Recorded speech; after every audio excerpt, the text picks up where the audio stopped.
Ciel ouvert, lève-moi nique mon anzambe mon mani. Loboko na tata ese moi minikola balinga bina ye. Ciel ouvert, ciel ouvert, ciel ouvert, oh ciel ouvert, ciel ouvert, oh ciel ouvert, ciel ouvert. Ndeko landaka yango, ndeko talaka yango, oh na Vincent Makeba.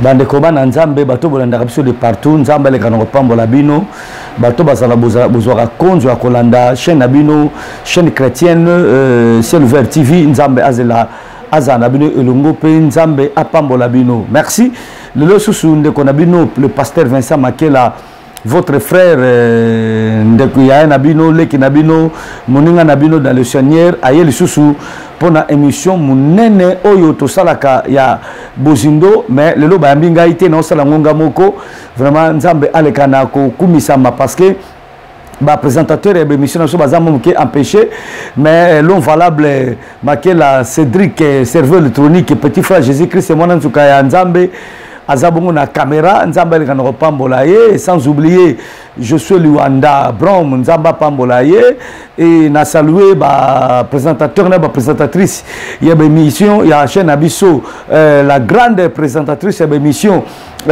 Sephora Makela et pourquoi pas maman Bénédicte Chipatoka Makibe nzambe ale kanoko pambola ye motema mojagwa meshak nzambe vraiment azala na ye elongo. Et sans oublier, na pesimbo mbote na ba banso oyo ba landaka biso de partout, nzambe vraiment apambola bino. Alors bande ko balingami lelo toye bongo pona kolobela makambo misatu na kati rubrique na biso oyo nzambe azana bino longo bona na vraiment makambo oyo avec beaucoup d'attention parce que bomoni que ceux qui na leki na lekaka na tina na yakate pona loba biloba loba na yakate pona polémique mais to yaka pona to édifier libota nzambe comme d'habitude yangwana zala pena prêt pe zala prête landa émission oyo okozala édifier il faut bona na émission oyo zo sunga hein mais malheureusement na YouTube bato balanda ka émission kaka ya ba polémique ba mission ya ba nudité ya bato ba musicien ba mission ya makam oyo eza pena ko édifier te yeba que so zo suye corps amena yo oza ko se commissaire la mabe yo moko mais soki oza ko bulisa yango okopambola mape nzambe akolinga yo pe ko préparer la vie éternelle pona yo moko mais avant to bandana nous ticket to bondelati Seigneur Dieu de gloire yo zali nzambe oyo bongwanité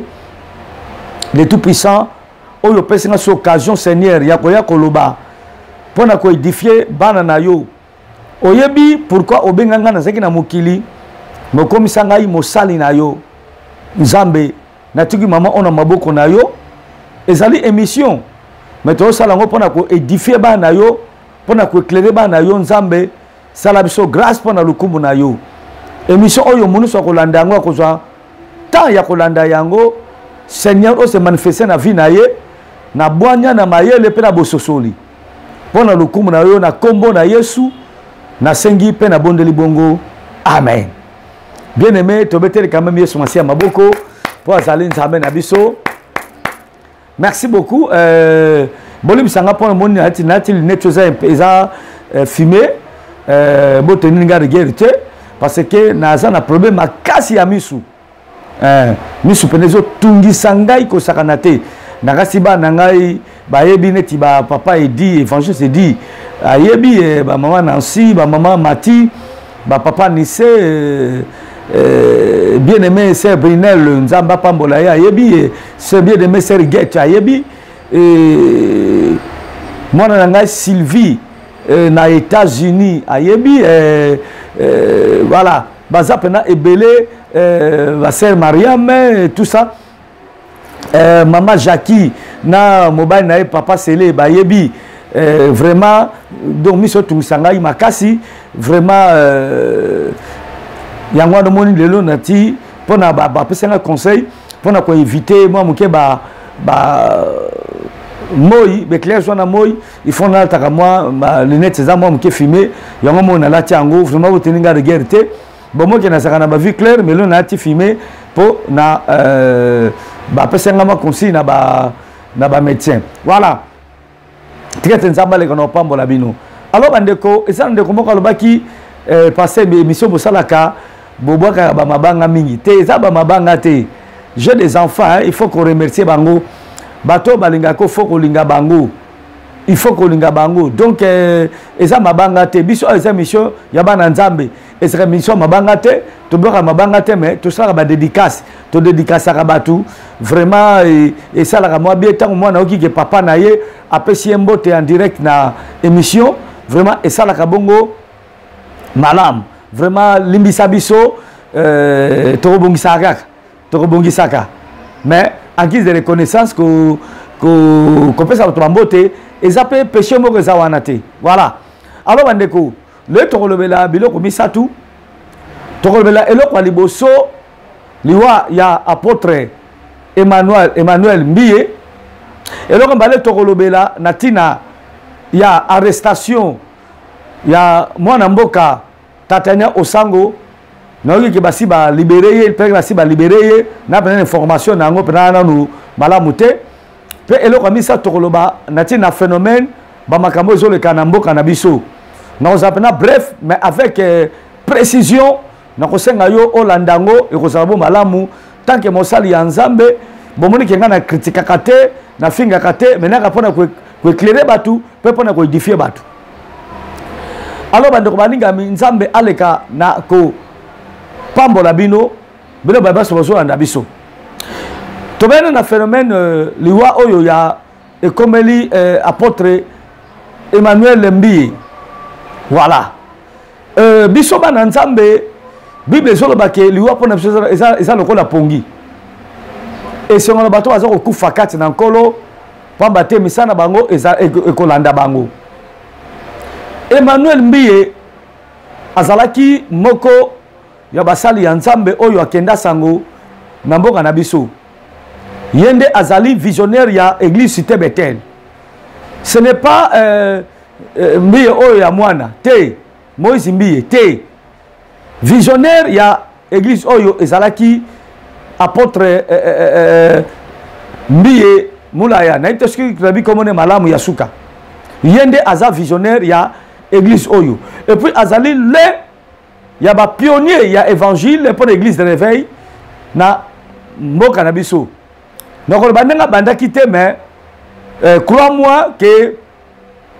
azali moko ya ba pionnier ya église de réveil pour na mboka na biso mais batu ba bossa na yango batata église de réveil ba koma ebele oya ko makenga na za tata église de réveil oya ko lobaki makenga za tata église de réveil mais babosa na kabato yo ba bandaka pendant l'époque on ezeki beginen ba bengi on église de réveil te ezalaki ba groupe charismatique et si manango eko koma ba groupe de prière donc papa Emmanuel Mbiye azali parmi ba pionnier ya bato ba banda pamba te Cité Bethel ezali église à l'autre eza église ya kala ya tongo alors mais bato baka yango te mais kufa na ye esali biso pasi mais tokolo bango pena pasi makasi parce que liwa ezali pona mutu nyonso ndenge kolela moninga lelo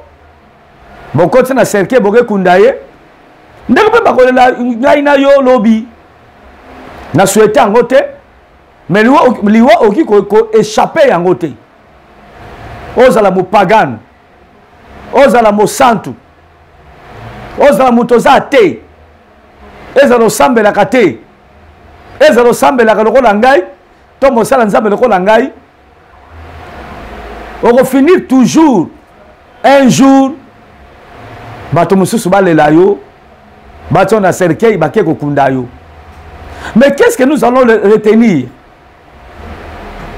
na bamakambo oyo etali liwa tango toza na bomoi esengeli to préparaka lobi na biso wana tango liwa ekoya ko surprendre biso et ko surprendre yo boy na nzoto mais na molimo te parce que nzoto amutu ekufaka mais molimo mutu ekufaka te namonaka soki mutu akufi bato nyonso balobaka que son âme repose en paix te âme ya mutu nyonso reposaka en paix te et se reposaka en paix te âme ya mutu oyo se reposaka en paix ezali âme ya mutu oyo azali aselaki nzambe azalaki dans le Seigneur. Il était disciple ya Golos Masia. Il a akabonaki na mukili atekaki mukili pour servir l'Éternel. Âme ya mutu wana nde soki akufi ekokende na lieu oyo babengaka lieu de repos.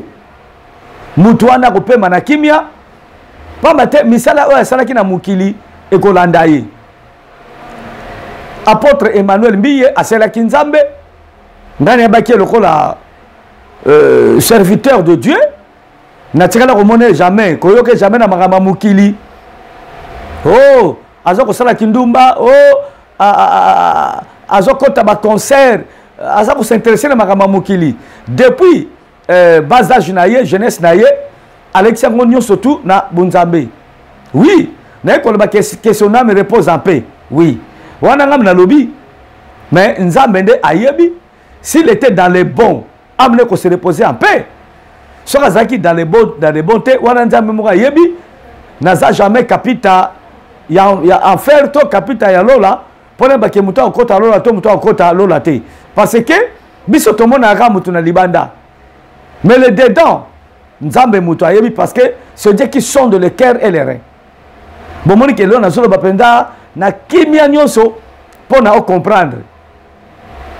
Alors bien aimé mais ce qui muta kufi na kozanga nkolo Yesu asalaki mokili amipeseka na magama mokili mutu wana amina ye ekokende na lieu de tourment en attendant akota lifelu mwana nzambe en attendant neti ba apôtre Emmanuel Mbiye en attendant soka asalaki nzambe dans les bons molimo ne kokende na lieu de repos en attendant akota lola mais ce que ça n'est qu'un embêté molimo ne kokende na lieu de tourment en attendant okota lifelu parce que bakla okota lola pe bakota lifelu tango Jésus akoya ko enlever église après enlèvement ya église mais le nous koya nous allons passer de bons moments avec le Seigneur pour assurer l'alarme na biso biso bato toleti jeunesse na biso dans le Seigneur to sala kinzambe baninga na loyenge ya mukili na ba musique ya mukili na makamba ba mukili mais biso toujours to sala ki wana pour glorifier notre Seigneur. Le Seigneur va nous récompenser ako pambola yo pe ako récompenser yo oyo bi ezo ba ke toko passer ba mama moko kitoko na Golos Masia moye kobeta bisote santé kobeta bisote malade kobeta bisote vraiment Jésus-Christ yemoko comme réparateur de brèche akosana biso pona ko consoler biso pona ko suer balarme na biso toza toujours na fête bisengo na bisengo babi ke moye kobeta bisote Jésus-Christ akozala la lumière na biso yem to ako éclairer biso selon la parole de l'Éternel selon la Bible. Bien-aimé dans le Seigneur, yango wana na kosenga na bande kwa cité Bethel. Ole balela me bazana nesengo. Bakumisa nzambe na encourager pasteur Moïse Mbiye oyo azali mwana ya apôtre Mbiye ba tenir bon nzambe aleka na kosala kat na bango makambo o balobaka contre église cité Bethel to contre ye soko za bongo te nzambe mutayebi mais na tango ya na ba mama ya boye bible solo banangai bole na bato aza kolela pe bo sepela bato aza ko sepela je suis là que pour kobondisa libota cité Bethel kobondisa pasteur Moïse Mbiye voilà oyo toyoka yoka to mona mona eseleka bazwi matanga tokomi na tango pasi il faut to pratika kamaloba ya nzambe kozaka na mauvais cœur te et comme tango ya perdre un être cher biso dans le Seigneur to bondisa ye et kozala malamu ba jugement mususu na maka mususu lo valable to tikela ngo nzambe po so toza ba nzambe te po tango so la kisande ko moko musafi boye moko te likolo omoni 3 ezozongela yo po ezala bato mingi ba maka ba santu na miso batu mais so ba lexio vine ya bonkute vine ya bonkuku okosanda vraiment nzambe apambola église na ye abondisa pe église corps de Christ pour perdre un pionnier il y a évangile un baoba vraiment nzambe le kanoko sunga bango baza ba mikolo soto tangi batike su mingi te papa kelane là mon père nzambe le kanoko pambola ye tata batata koko tote kotala ye mikolo te kolekana lo valable na pasteur John Lokadi, le docteur John Lokadi, et puis Namo Nanga, il y a Moussal Yanzambe, apôtre major, Tote Kotala, Koko Nabiso, Papa Nabiso, Papa Kelani. Batomi Balobaganati, Papa Kelani, Bamona Pete, Bakuta na Epete, Basola Pena Yete, Mabiso, tu seras grâce, Toke, à un bibiso, d'ailleurs, accompagné de Jotina C, parce qu'il n'a connaissé un étage, accompagné de Jotina C. A son ballon valable puis c'est toli a tei bango vraiment et ça là qui bien à pamboli pebiso c'est vraiment c'est une bonne chose pour nabiso nzamba pambolaye après c'est subo moy molai parce que batike sur mingite génération bango mingi basi ba tiki biso nzambe abondisa église corps de Christ yo mutu oyo olandi message oyo ko benga pe bandeko pona kobondisa bango soko oyibidi meko na bango ole o tikalaka na ba critique o tikalaka na makamba ko finga makamba okitisa batu tango yo eza su tango wana te e komi tango yo matanga ezali to bondisa bandeko oyo ba perdre être cher na bango e nzambe akoleka nako sunga yo pona ko sukisa na ko baboyi yeba ke tozana sena moyi oyo to lonaka yango to bukaka Bible bili kambo lingi basala ote ko sala pe muninga te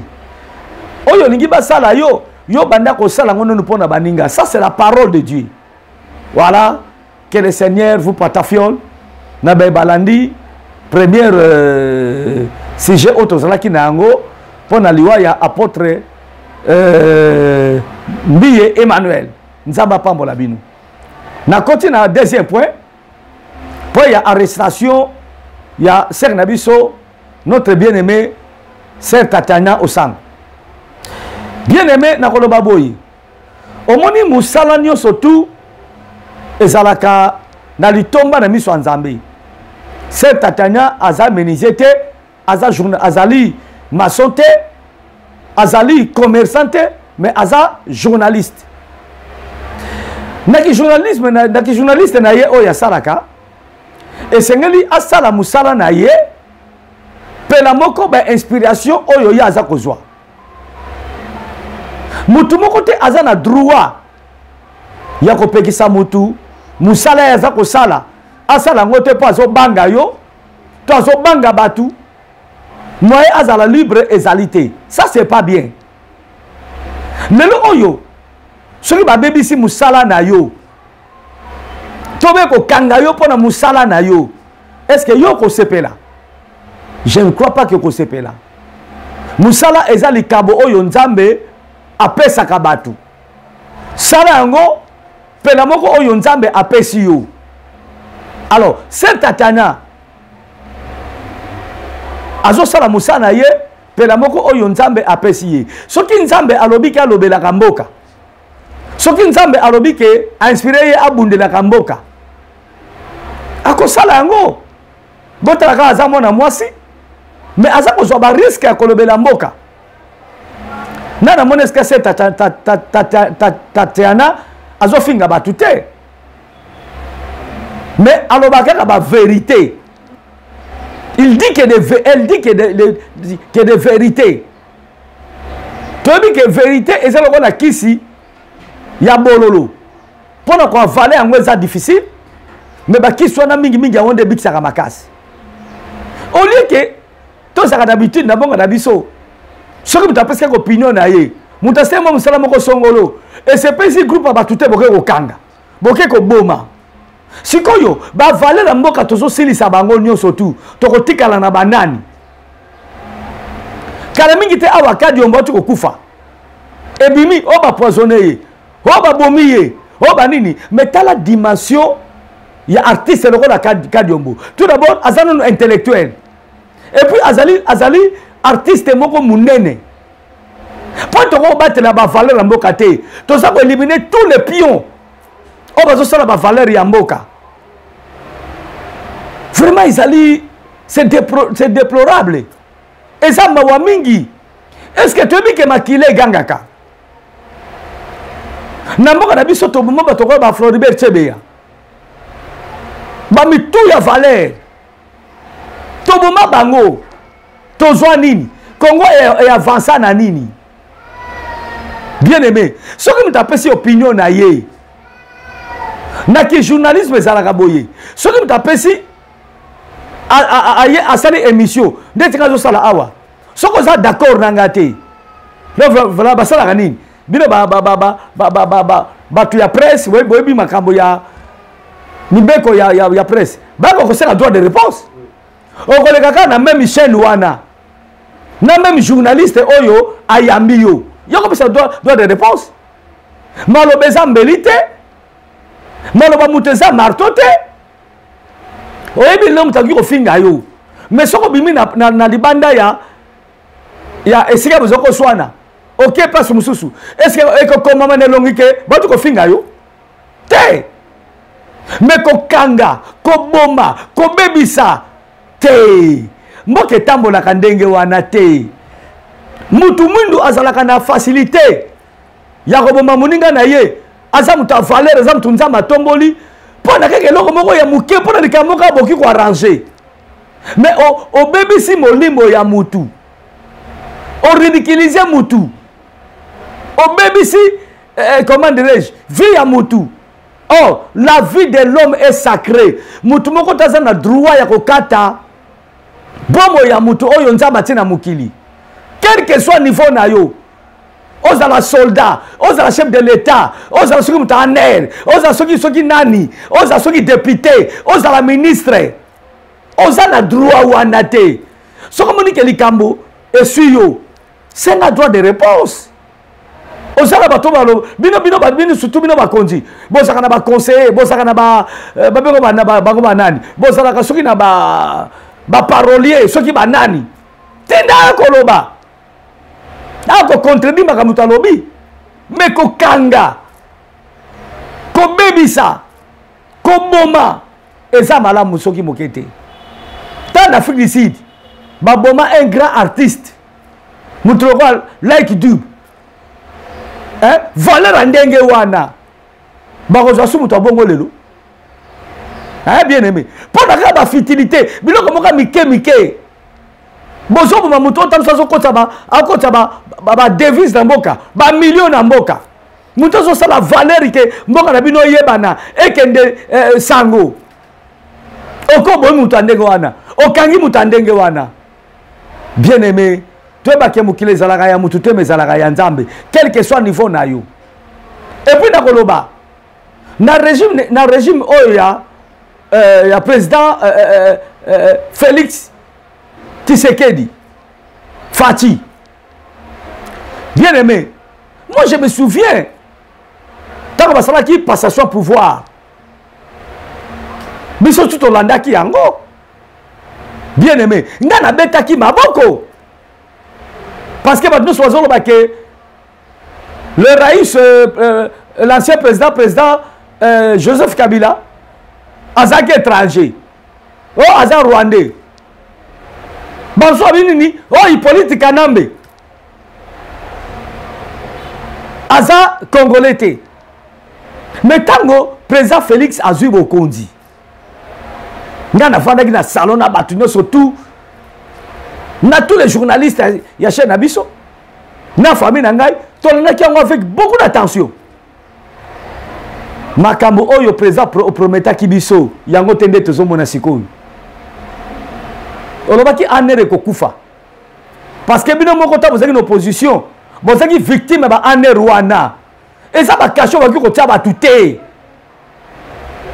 mutu aza nyama te même nyama bible eza koloba ke même kotortere nyama eza lisumu eza lisumu bongo mutu oyo aza na ame lokola yo aza na pema lokola yo aza mutu lokola yo awakaka pasi soki batui yo na place na ye ta mosusu okosupporte te ntango ozosala ye mabe estce motema na yo ezolobela eloko te okepa na ndako ovanda ole boyebi ke na ti mutu na esika pasi président Faci olobaki okoboma aner boma yango maloba mokonzi ezalaka sacré non valable maloba mokonzi ezalaka sacré parce que na mokili oyo après Dieu so tosali na lolenge mokili ezotambola après Nzambe c'est le président Faci mpo na nini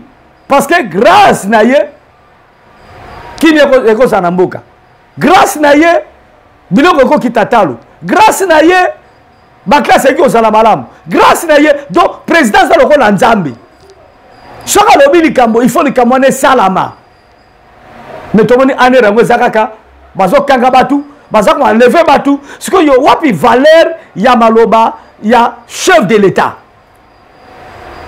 alobaki lisusu boye akotikalaka kokanga mutu mpona bopinion na ye te soki nazokosa bozongisa discours ya président mokolo ya passation de pouvoir ya ye na ancien président Joseph Kabila Kabange. Il a dit ça. Les gens ont acclamé. Mais les lots, baso kanga batu pona opinion, baso bomba batu, baso ko enlever batu. Batu somo na zone ka bona nzela na ba cortège na ye, aibi ke banzela malonge zalité, tout ça banini, baso tobola ba pina batu. Mais baza ko baby sa régime oyo. Obi ke batu musu baza ko loba ke to komi plus pire que na tango ya Joseph Kabila. Hein? Tribalisme ekoti makasi. Koswana, kokabwana, jalousie, komoma, ko enlever batu, tuerie. Non, bien aimé. Nani ebite que via muteza sacré. Bato so bomana bazaba basosote, bazaba ntabate, bazaba tout. Est-ce que vous êtes à l'aise? Tant que vous êtes mutu tel, aza sur la mukilité pour ngam na tinda ki basale mabe. Tongam na bomaki. Bien aimé ko tika la libanga te. Ba grano na mboka oyo. Oyo soko tali kombo na ye. Obangi. Lelo baza susute, lelo kominga la pouvoir ya Faci. Bien aimé, oyebi que tout passera. Tout passera. Bokonzi to pouvoir et que peut ça yo folie. On sait n'importe quoi. Ceux qui m'ont se comporté ma bé, oui, et ça n'a pas procédé comme ça là, pendant que ça moutoine dans zela. Mais le lingue zo salama, et ça yangote. Ceux qui Tatiana ayamba ki batu, balobe makambo contre notre président. Mais président azana staff mobimba, ya batu. Nalandaka éveil patriotique ouais ça la pas ya na soki yeba TV asa bato iko répondre il faut ka kanga et puis asa mwana mwasi bandeko to ça la peine na mawa asa ka même moko ba valeur ya mboka parce que Zali une grande journaliste. Nabi ke makamina solo baboye banso baza contre. Mais je dis que la vérité. Ce qui mutalobi mabe. Tinda pe batuba comme ça doit de réponse. Mais makambo so salama oyo ils ont tombé dans mutu. Il y a notre président. Bato komi ko douter na régime na ye. Bato komi ko lobani ni ke makambo ya lobaki ya kotende zo salama. Or maloba mokonzi zaka sacré. Ezo lokola nga naza na famille na ngai, nazali papa, naza na église. Makambo nga nazoloba. Eza solo, il faut payer salama. Bien aimé. Okoki komi ridiculiser, okoki kolongwa na valeur na yo, à cause de dire na yo, ozoloba makambo susu, mais sur le terrain makambo susu salama. Comment tu vas croire na yo le susu? Comment tu vas dire que oza l'autorité? Tu vois? Yango somo na bato bazako konde koloba ke notre pays est gouverné na bikolo mususu lokola ba Rwanda ba Burundi. Osomona parce que ce que biso moto na bokonzi nekolo na biso tokolingana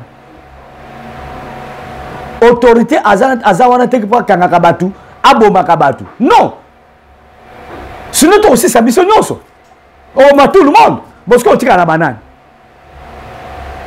on tient la banane même Jésus que tout le monde nzambe après que ba disciple na ye mais un opposant ça qui na kati mutaki ko s'opposer et bona makamba Jésus ça na kati Judas Iscariote est-ce que so boma ki ye so condamné ki ye so be que mutako teka nga ye yo aba disciple bo bete bo boma ye non to respecter le lenge nzamba sala mukili etambola bible biksoki moino ayoki nzala pese bloka kolia soka zangela mba latisaye. La vengeance et la rétribution et où t'arrives pas ya nzambe c'est la parole de Dieu. Mais oui c'est comment boma kanga salaboyi te eza malamu te tango kangi ndeko wana otie na kati ya boloko oyebi famille na ye mama na ye bandeko na ye bozana etani soki basali yo ndengo wana okosepela tala nani oh le peuple gagne toujours Rossi Mukendi merci l'eau valable baboma ye likolo souci ya mwana na bango après quelque temps papa Rossi Mukendi a kufi après quelque temps maman na kufi sikoyo bato yo baboma ki Rossi Mukendi bato ba mesala ko bomba batu baboma chebeya na mwana ki moko na bango akimi okimi pona nini soki liwe ezelo ko malamu soko sala mabe ezelo ko malamu bokima kapona nini yo petit kala wana zala wana basala yo ndenge yo sali baninga bon tout soko ko sepela ba torturer yo ba boma pe yo tout soki moli bone ko sepela mais si bokima kapona nini parce que ça ba mabe ko kimate tikala wana zala wana oh ndeko tala simazonga mutu elobi ndeko moko boye tala simazonga mutu fimbu na nzoto muninge zelengi mais na nzoto tamso ko supporter amote nazo kitananga pona kosukisa eloko asuka na koloba makambo zo le kanamboka na biso ba fermer ni bombe tous les jeunes na bitu nyoso te quelques jeunes ba mi pesi na makambo komelaka ba drogue ba nini mais ça faut nini et ça faut organisation mboka na biso non valable ba classe ezate ba misala ezate ba atelier ya encadrer ba jeune ezate lelo baza ko sikomi débrouiller bango moko mutu soki mpiaka eleki mingi age ekomi avancé mpiaka eleki mingi mbongo ezozwa mate akokoma muyibi akokoma sase akokoma kuluna akokoma mutu badiamba akokoma mutu babombe. Il faut l'État s'organiser. Ba priorité ya mboka ezo sala mate.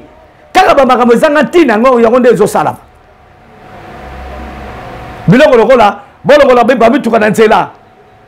Toko mona mutu est-ce que ça na sens? Biloko lokola ko bomba bazandu ko bomba ba wenze. Est-ce que ça na sens? Est-ce que c'est priorité? Priorité c'est ba peuple bali ya malam, ba classe zala.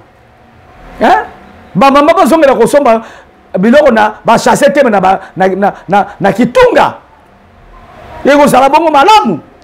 toliaka 3 fois par jour ou 4 fois par jour na tongo meliti ya kilo na midi ole bilia ya kitoko ole bimo na ngai barashi na poko lie susu bilia kitoko olali libumu plein eko sala malam me wana ezo sala mate banzele tongama bekole salama ya rotende ezo salama tozoka kaka koyiba na ba député na biso ngana tiko na nanu lwa moko ya makasi tellement valable na mboka na biso kaka basi bakita talo kobala basi comme na ba $500 mais ndeko tako zo msa balwa wana est-ce que bana yo mtobota ba hein balwa oboki ko sala pona priorité ya mboka bo babenga balwa prioritaire ya po mboka ikende liboso yango tende bozo sala mais oyo mboka na biso eza ndenge nini non valable mboka oyo eza koloka o koloko obi eza nini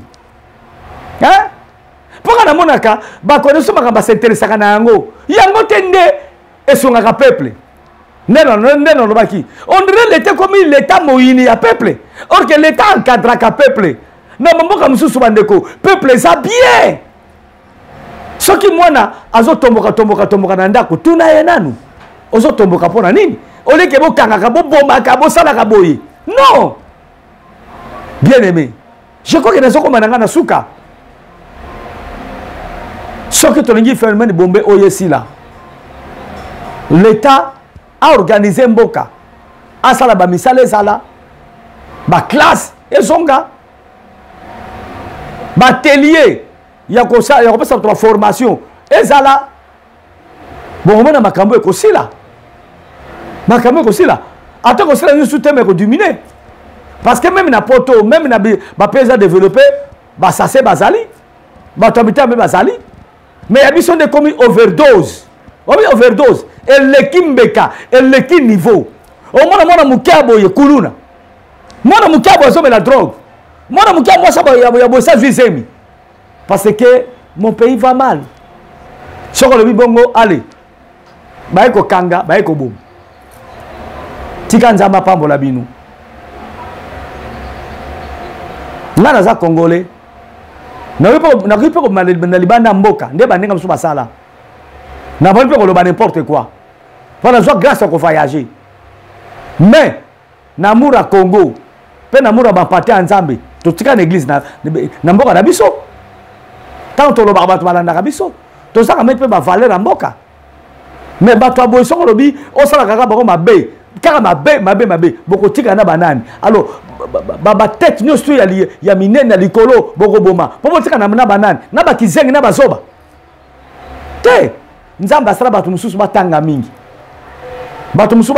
te ba mususu bazala bakonzi ba mususu bazala pe ba peuple ba mususu bazala ba soldat ba mususu ba civil mais ça te que sont na teni tu es censé faire n'importe quoi yeba ko sa mutu so ba longolo yo teni wana ba ba ko za soda so kaka mutu normal ko langai yango ndeko peso priorité o sala batu mabe non bien aimé na komi na suka pona lelo na sali moi émission oyo na passe mingi na motema pona makambo zoleka na mboka na biso président Fati s'il vous plaît mekana nous kokokisa maloba na yo veillez sur maloba na yo oyo loba ke longo na mboka elongwa oyo loba ke tikala parce que système est changé et c'est là qu'on a besoin de déshabiller Saint-Paul pendant l'acte à Saint-Pierre. Nzamba pambola bino batu bolandi émission oyo na pesi mbote mingi na baibaso oyo bandaki so 5 sur 5 longo nya mingi numéro na biso ya compte bancaire ezawana na kalisi lo valable à côté yango tozo tonga église en kolo tozo na besoin ba matériel soki oko contribuer et kozala mala mingi oleta msusu obenga otinda mbongo bona maboko okoki ko virer ata moi $5 $10 $20 100 1000 pourquoi pas 10 000 na numéro à compte bancaire ezawana et kozala bongo malamu na komina suka maximum na lo valable oyo azaki bongo na caméra pe moi réalisateur nzamba ele kono pambola ye merci na maman Marcelo merci na ya ngai ya bébé merci na bana nangai Sephora Makela, Plamedi Makela, Yamai Makela, Belve Makela, Précieuse Makela, Nzamba pambola bango. Merci na bayeba swazala ka bavana na ndaku oyo ngana za lokola représentant Nzambe kana bango. Merci l'église Vallée de Bereka, tokomi na suka soki su azongite de tokutani mikolezai koya. Vous avez toujours branché la chaîne Abino Silver TV parce que c'est une émission qui toko, une émission qui diffuse bino et ça kati.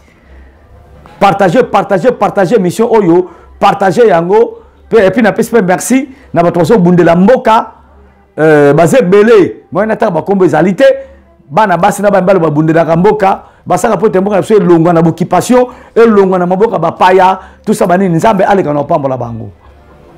Na komi na suka na banendo losambo na kosuka na losambo. Kolo Nzambe na milimo na basakoli na tondi yo pozali Nzambe oyo peseka makasi ya kosala émission oyo pour édifier ton peuple. Nebete bato mitema mabe balingaka maloba malamu te bato bazako loba pona kozongisa bato na nzela. Men kolo tika te bato na babongo na mitema na bango. Bayeba ke bazaba Nzambe te bazali bato.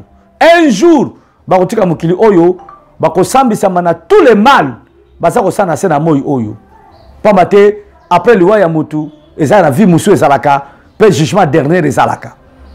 Pambola mboka na biso Seigneur. Sunga biso. Atako makamingi eza ko marcher te mena nzela ngo na yo Nzambe to vivre na sa grâce na yo. Pona lokumu na yo Yesu. Na pamboli chaîne na biso pe na pamboli baibas wanandi biso. Au nom de Jésus-Christ. Que le Dieu vous bénisse, le bon Dieu vous bénisse au nom de Jésus-Christ. Amen. Tokomi na suka, merci na valable encore une fois. Nzamba pambola bino, c'est votre humble serviteur, votre bien-aimé le pasteur Vincent Makela Meshak Oate Makabino fort. Ciao.